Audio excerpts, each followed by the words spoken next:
बहुत समय पहले सम्मन का एक गरीब परिवार रहा करता था। सम्मन की पत्नी का नाम नेकी था। उनका एक सेऊ नाम का बड़ा ही प्यारा पुत्र भी था। वे सभी बहुत गरीब थे।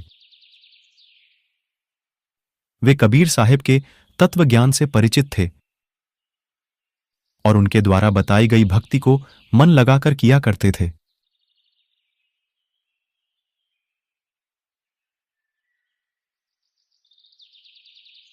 सम्मन तथा उनकी पत्नी नेकी चूड़ियां बेचने का काम किया करते थे।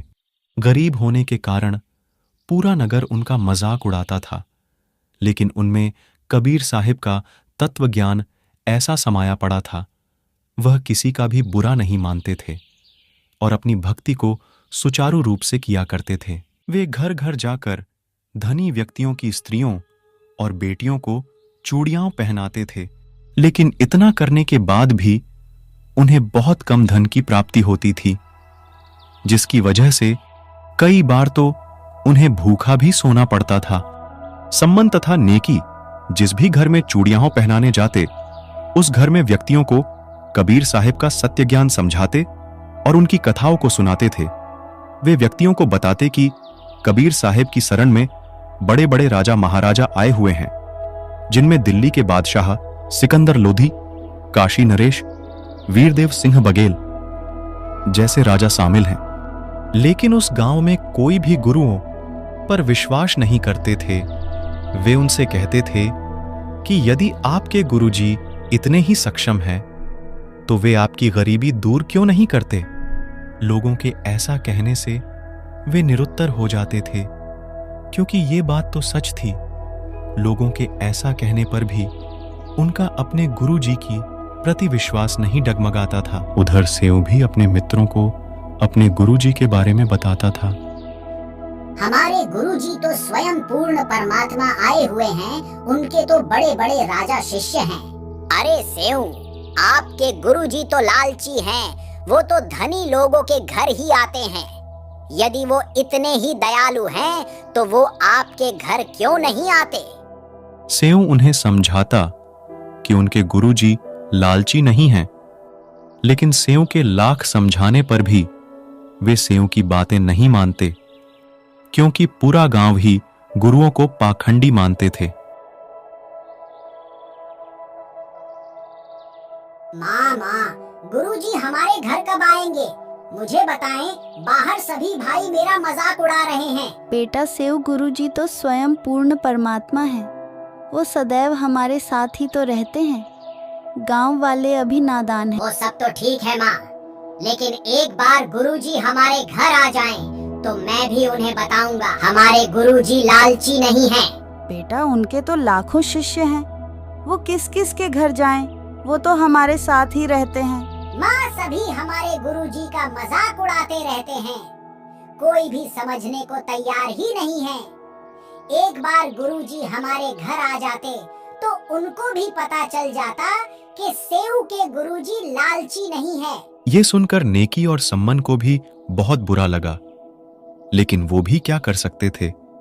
गांव वाले उनका भी मजाक उड़ाया करते थे। तीनों बातें कर ही रहे थे कि उनके गुरुजी कबीर साहिब उनके घर के बाहर कमाल और शेख फरीद जी के साथ आ जाते हैं। बेटा सेऊ, सम्मन, बेटी नेकी, कोई है क्या?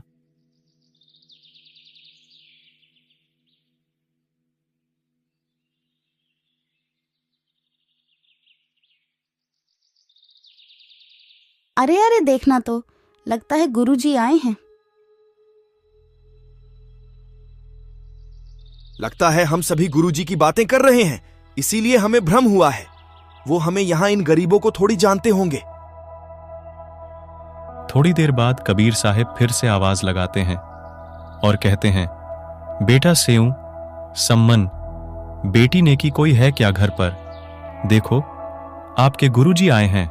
इतना सुनते ही तीनों के तीनों पूरी गति के साथ बाहर भागते हैं। वो सभी अचंभे में थे।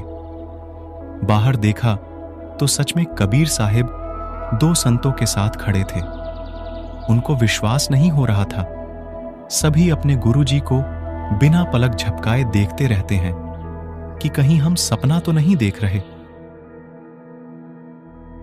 भक्तों, कोई अब गुरुजी को अंदर आने को भी कहेगा क्या, या फिर यूं ही देखते रहेंगे? बच्चों, आज हम आपके घर ही रुकेंगे और सत्संग करेंगे। बेटा सम्मन, चलो अंदर चलते हैं। ये सुनकर तीनों बहुत खुश हो जाते हैं। वे कबीर साहिब को अंदर लाते हैं और एक बिछौना बिछा देते हैं। उन्होंने कबीर साहिब जी से खूब ज्ञान सुना। तभी भगत सम्मन कहता है, गुरुजी कैसे दया करी हम तुच्छ जीवों पर। आप तो अंतर्यामी हो। आज ही आपका बेटा सेऊ आपको बहुत याद कर रो रहा था और आप आज ही हमारे घर आ गए। आपने कैसी दया करी मेरे मालिक। हे गुरुदेव, भोजन की सुनाएं, आपको भूख लगी होगी। भूख तो लगी है बेटा, भोजन बना लो, खाना खाएंगे भगत।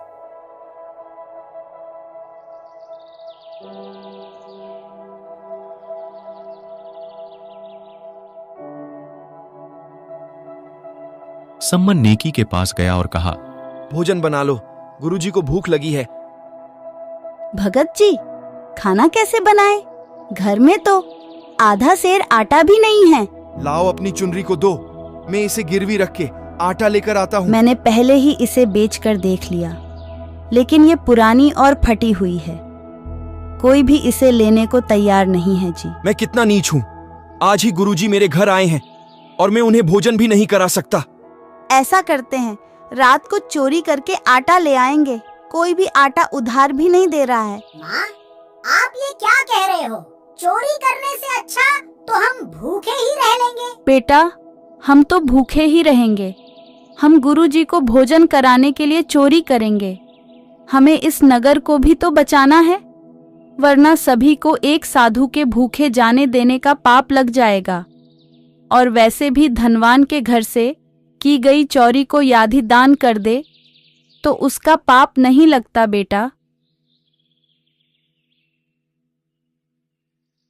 सम्मन कबीर साहिब के पास जाता है। गुरुजी, एक समय का ही भोजन है, माफी चाहते हैं। हम आपको सुबह भोजन करा देंगे। ठीक है बेटा, वैसे भी अभी भूख खत्म सी हो गई है और रात्रि भी हो चुकी है। सो जाते हैं। कबीर साहिब सो जाते हैं। वही सम्मन नेकी और सेऊ रात भर जागे रहते हैं। सेऊ और सम्मन रात को नगर में चोरी करने के लिए निकल जाते हैं। दोनों एक सेठ की दुकान के पास पहुंच जाते हैं।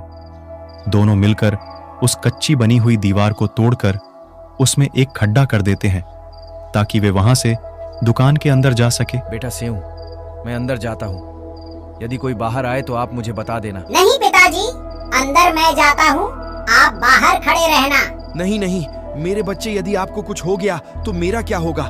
आप बाहर रहे बेटा। पिताजी, मैं छोटा हूँ। यदि मुझे किसी ने पकड़ लिया तो बालक समझकर छोड़ देंगे, लेकिन यदि आपको पकड़ा तो राजा से कहकर कड़ी सजा दिला देंगे। इसीलिए मुझे अंदर जाने दे। सेऊ सेठ की दुकान में घुस जाता है और अंदाजे से 3 शेर आटा अपनी पोटली में डालकर वहां से जाने लगता है। दुर्भाग्य से बेचारे सेऊ का पैर सेठ की ताकड़ी पर लग जाता है, जिसकी आवाज से सेठ जग उठता है। सेऊ कैसे कैसे करके पोटली को बाहर फेंक देता है। पिताजी, मुझे सेठ ने पकड़ लिया है। आप मेरी चिंता ना करें, ये पोटली को घर ले जाए। इसमें एक समय के भोजन तक का आटा है। अरे अरे, तुम तो सम्मन के लड़के हो। तुम चोरी कब से करने लगे? तुम तो भगत व्यक्ति थे। सेठ जी, हम चोर बिल्कुल भी नहीं हैं। वो क्या है ना, आज हमारे घर आटा खत्म हो गया है और मेरे गुरुजी हमारे घर आए हुए हैं। उन्हें भोजन कराने के लिए घर में आटा नहीं था। कोई भी उधार आटा देने को तैयार नहीं था। इसीलिए मुझे चोरी करनी मैं भी पड़ी। तो कहूँ, तुम तो चोरी नहीं करते थे। वो तुम्हारा गुरु तुमसे चोरी करवाते हैं। सुबह होते ही उसे राजा से कहकर सजा दिलवाऊंगा। आप हमारे बच्चे सेव को कहाँ छोड़कर आ गए? वो कहाँ है बताइए। सेऊ को आटा चोरी करते समय सेठ ने पकड़ लिया है। वो वहां से भाग पाने में असमर्थ रहा। उसने ये आटा मुंह तक पहुंचा दिया। जाओ जाके जैसे तैसे बच्चे का सर काट कर ले आओ। अरे आप पागल हो गई हो क्या? ये क्या कह रही हो तुम? मेरे सेऊ का सर काटने को कह रही हो? गुरुजी की इज्जत को बचाने का यही एकमात्र रास्ता है। अगर हम ऐसा नहीं करेंगे तो सुबह सेठ गुरुजी को राजा के पास ले जाकर सजा दिलवा देगा। अब जाओ और बच्चे का सर काट कर ले आओ। सम्मन सेठ की दुकान के पास जाता है और सेऊ से कहता है, बेटा सेऊ, अपना सर बाहर निकालो। मुझे आपसे एक बात करनी है बेटा। सेठ जी, मेरे पिताजी मुझसे बात करने को कह रहे हैं। मेरे हाथों की रस्सी को थोड़ा ढीला कर दो, फिर क्या पता सुबह राजा मुझे क्या सजा दे। फिर क्या पता मैं रहूं या ना रहूं। सेठ सेऊ की रस्सी को सर बाहर निकलने जितना ढीला कर देता है। पिताजी, यदि गुरुजी को बचाना है तो आप मेरी गर्दन को काट दीजिए। बेटा मैं ये कैसे करूं? मेरे हाथ आगे को नहीं बढ़ पा रहे हैं। तो एक ही तो पुत्र है मेरा। पिताजी, यदि आपने मेरी गर्दन नहीं काटी तो मैं आपका बेटा और आप मेरे पिता नहीं। इतना सुनते ही सम्मन ने उस तेज धार हथियार से सेऊ की सर और धड़ एक ही झटके में अलग अलग कर दिए। उधर सेठ ये देखता है तो सोचता है कि यह तो बहुत बुरा हुआ। अब इनके गुरुजी की जगह राजा मुझे फांसी पर लटका देगा। सेठ सेऊ के धड़ को रात को ही चुपके से किसी पुराने पखवाड़े में फेंक देता है।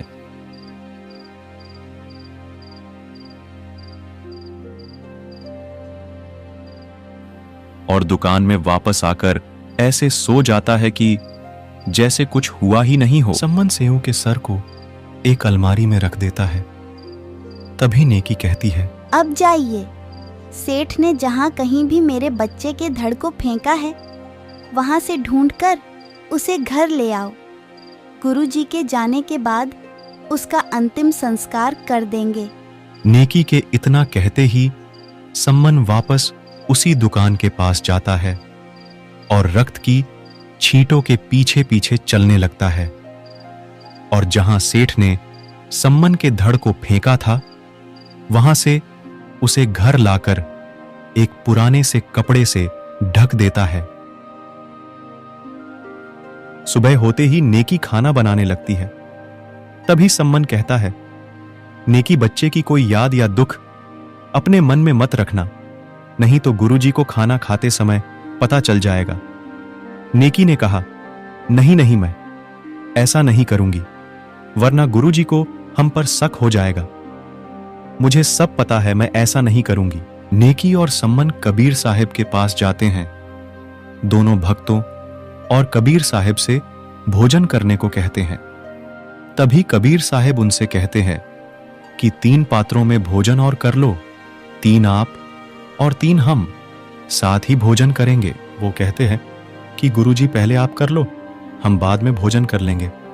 बेटा, आप भी तो कल से भूखे हो, 3 पात्रों में भोजन और करे साथ में भोजन करेंगे। नेकी और सम्मन 2 पात्रों में भोजन कर लेते हैं। तभी कबीर साहिब कहते हैं, बेटा बेटा, एक में और कर लो। तभी वो एक पात्र और बढ़ा देते हैं और मन ही मन सोचने लगते हैं कि गुरुजी यदि सेऊ के बारे में पूछेंगे तो कह देंगी कि सेऊ तो बाहर खेलने गया हुआ है। वो ऐसा सोच ही रहे थे कि तभी कबीर साहिब कहते हैं, आओ सेऊ जीम लो, ये प्रसाद प्रेम बेटा सर कटा करे चोरों के, साधुओं के नितक्षेन। कबीर साहिब के इतना बोलते ही उस कपड़े में हलचल होती है और सेऊ वापस उठ खड़ा होता है और कबीर साहिब के पास जाता है। सेऊ के माता पिता देखते हैं कि सेऊ के गर्दन पर कटने का निशान तक नहीं है। सभी अपने गुरुजी कबीर साहिब को दंडवत प्रणाम करते हैं।